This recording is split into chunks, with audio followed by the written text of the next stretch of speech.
दोस्तों ये हमारे चैनल का फर्स्ट वीडियो है और हम इसके जरिए इस चैनल पर मांगा एक्सप्लेन करने वाले हैं और इसकी शुरुआत हम रिटर्न ऑफ द माउंट हुआ सेक्ट से करने वाले हैं। इस मांगा सीरीज की शुरुआत में हमें हर जगह पर खून ही खून दिखाई देते हैं। चारों ओर बस लाशें ही लाशें दिखाई पड़ती है, वो भी कटे फटे टुकड़ों में बटे हुए बिखरे पड़े।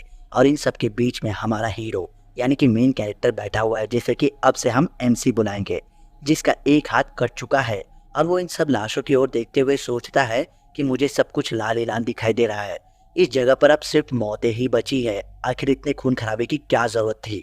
और इसी बीच हर तरफ बड़े बड़े मास्टर्स की लाशें दिखाई जाती है।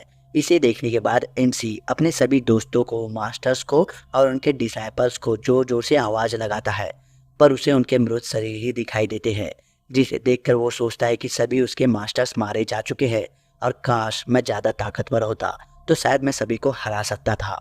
यहाँ पर लगभग 20 बड़े सेट्स और उसके अंदर 10 बड़े सेट्स वाले और सभी अल्टीमेट मिलिट्री यूनिट वाले भी मारे जा चुके हैं। वो सोचता है कि चुनमा और उनके बीच हुए इस संघर्ष का परिणाम संपूर्ण विनाशी था। आगे वो ये सोचता है कि ये सब किसकी गलती है।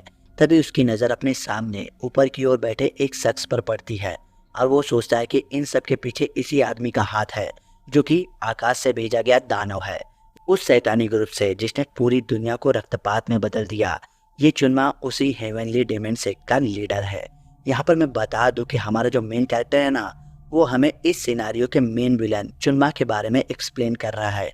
अगले सीन में विलन MC से कहता है कि अगर तुम यहाँ से बचकर चले गए ना तो तुम मुझे मारने की वाहवाही लूटोगे, लेकिन मुझे नहीं लगता कि तुम यहाँ से जिंदा बचकर जा भी पाओगे, क्योंकि तुम्हारी जो हालत है वो देखकर ये क्लियर हो जाता है।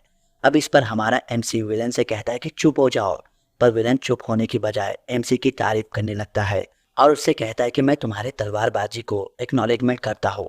माउंट वासिक की तलवारबाजी दुनिया में सबसे ग्रेट है। इस पर MC गुस्से में उससे कहता है कि चुप हो जाओ, चुप हो जाओ, लेकिन विलन इस पर भी चुप नहीं होता है और आगे कहता है मुझे अगर एक दिन भी एक्स्ट्रा मिल जाता ना तो मैं इस दुनिया पर राज करता, लेकिन कोई बात नहीं, मुझे लगता है कि यही मेरी किस्मत है। पर याद रखना माउंट वासिक के डिसाइपल, ये सब अभी खत्म नहीं हुआ है। हेवनली डेमन सेक्ट वापस आएगा और वो जिस दिन वापस आ गया उस दिन पूरी दुनिया उनके कब्जे में होगी और ऐसा होने से कोई भी नहीं रोक पाएगा। ये सुनकर MC अपने आप को उस पर तलवार चलाने से रोक नहीं पाता है और उसकी ओर दौड़ते हुए एक ही वार से वो उसके गले को उसके शरीर से अलग कर देता है। अब इसके बाद MC सोचता है कि ये लड़ाई तो खत्म हो चुकी है और मैं अब मरने वाला हूँ, तो अब माउंट हुआ सेक्ट का क्या होगा। माउंट हुआ सेक्ट के सभी लोग यहाँ पर मारे जा चुके हैं और साथ ही इनके सभी फॉलोअर्स भी अपनी जिंदगी गंवा चुके हैं। अब सिर्फ कुछ कमजोर बच्चे ही बचे हैं। यहाँ पर हमारे MC को काफी पछतावा होता है कि काश मैंने थोड़ी और ट्रेनिंग कर ली होती तो आज मैं कम से कम एक जिंदगी को तो बचाने में सफल हो ही पाता। और वो माउंट हुआ सेक्ट के बारे में सोचते हुए ही धीरे धीरे मर जाता है। अब इस सीन में हमें MC का इंट्रोडक्शन दिया जाता है।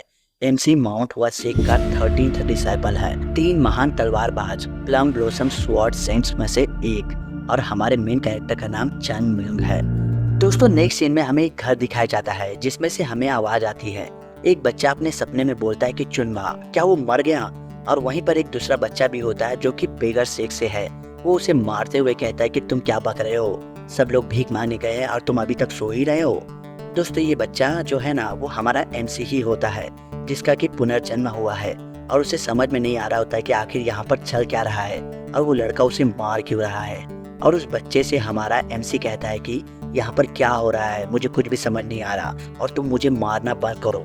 हमारा MC सोचता है कि मैं माउंट हुआ सेक्ट का एक तलवारबाज था जिसके सामने बेगर सेक्ट का लीडर भी खड़ा नहीं रह पाता था, और यहाँ पर एक बेगर सेक्ट का छोटा सा लड़का मुझे मार रहा है। MC ये सब सोच ही रहा होता है कि इतने में ही बेगर सेक्ट का लड़का MC से कहता है कि आज मैं तुझे सबक सिखाता हूँ। अब उसके अटैक को अपनी ओर आता देखकर हमारा MC सोचता है कि ये एक स्लो अटैक है और वो उसे इजीली रोक सकता है, और वो उसे रोकने की कोशिश भी करता है, पर वो उसे रोक नहीं पाता है क्योंकि उसके हाथ छोटे पड़ जाते हैं, क्योंकि उसका जन्म हुआ है पुनर और वो एक अभी बच्चे के रूप में है।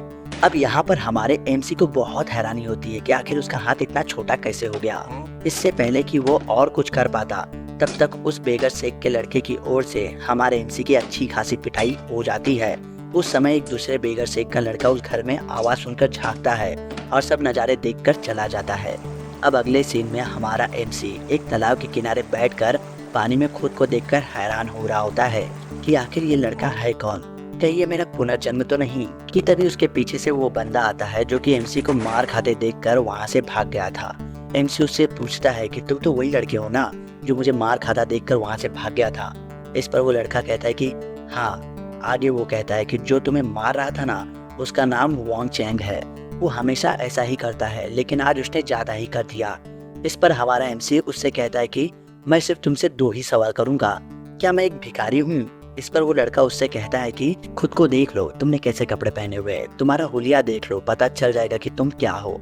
इस पर एमसी अपना सिर पकड़कर बैठ जाता है और सोचता है कि मैं भिखारी कैसे हो सकता हूँ। फिर वो उस बच्चे से दूसरा सवाल पूछता है कि क्या तुम चुनमा को जानते हो? इस पर वो लड़का एमसी से कहता है कि तुम्हें इतनी मार पड़ी है, लेकिन वो सब छोड़कर तुम्हें यही जानने की पड़ी है कि चुनमा कौन है। इस पर एमसी को गुस्सा आ जाता है और गुस्से में ही वो उससे कहता है कि तुम जवाब दोगे या नहीं। वो बंदा इस पर बोलता है कि अच्छा सुनो, मैं बताता हूँ। मैं जानता हूँ चुनमा के बारे में, तुम उसी की बात कर रहे हो ना जो हेवनली डेमन सेक का लीडर था, जो कि 100 साल पहले ही मारा जा चुका है। अब ये सुनकर एमसी के होश ही उड़ जाते हैं और वो शॉकिंगली पूछता है क्या 100 साल? तुम सच कह रहे हो? इस पर वो बंदा एमसी को बोलता है कि आखिर तुमसे झूठ बोलकर क्या ही मिलेगा मुझे। अब ये सुनकर एमसी बहुत ही ज्यादा कंफ्यूज हो जाता है और वो सोचता है कि मैं इस तरह से 100 साल बाद यहाँ पर कैसे आ गया, अब मरने के तुरंत बाद ही मेरा पुनर्जन्म क्यों नहीं हुआ। यही सब सोचते हुए एमसी उस लड़के से पूछता है कि माउंट हुआ शेख का क्या हुआ। इस पर वो लड़का कहता है कि मुझे माउंट हुआ शेख के बारे में कुछ भी नहीं पता।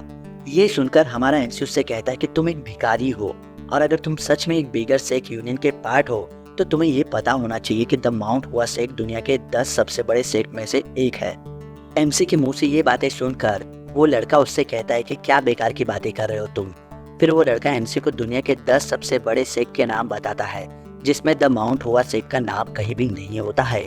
ये सुनने के बाद एमसी पूरी तरह से शॉक्ड हो जाता है